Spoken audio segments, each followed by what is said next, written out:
Family આપણે આવી ગયા છીએ ને આપણે તો ચેલેન્જિંગ વસ્તુ હોય એટલે તમને ખબર જ છે કે દિયા વિડીયો શેર કરે જ છે. તો જો આજે વરી પાછા સવારે 6:30 વાગે જલેબી જેવા હેર હતા જેને આપણે એકદમ સારી રીતે સ્મૂથ બનાવી દેવાના છે અને સ્ટ્રેટનિંગ કરવાની છે. તો જો સવારે 6:30 વાગે આવ્યા હતા અને કાંઈક 7:30 ખન વાગી ગયા હતા આમના હેર કરવામાં, એટલે કલાક લાગો કેમ કે હેરની ક્વોલિટી બહુ જ કરલી હેર હતા અને મેં કોઈ જાતનો સિરમ બીરમ અપ્લાય નથી કર્યો છે પણ ના બરાબર જ કર્યો છે એટલે કાંઈ ન કહેવાય.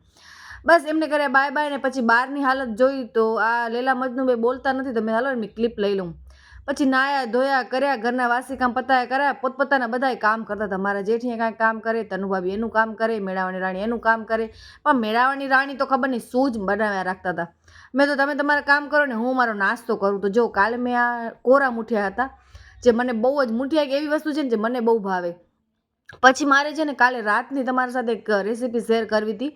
જો તમે ડેલી રૂટીનમાં ખીચડી ખાતા હશો ને તો તમને આ રેસીપી વધારે પસંદ આવશે કેમ કે ખીચડીની સાથે બહુ મજા આવે છે. લસણ છે સૂકો, લીલા મરચાં છે અને એને મેં બસ રાઈ જીરું નાખીને વઘાર કર્યો હતો. પછી થોડુંક પાણી નાખ્યું હતું અને એના અંદર મેં ખાંડ અને લીંબુ એડ કર્યા હતા અને પછી ચણાનો લોટ મેં ચારીને નાખ્યો છે, ડાયરેક્ટ નહીં નાખો નહીંતર ઘંટા થઈ જશે.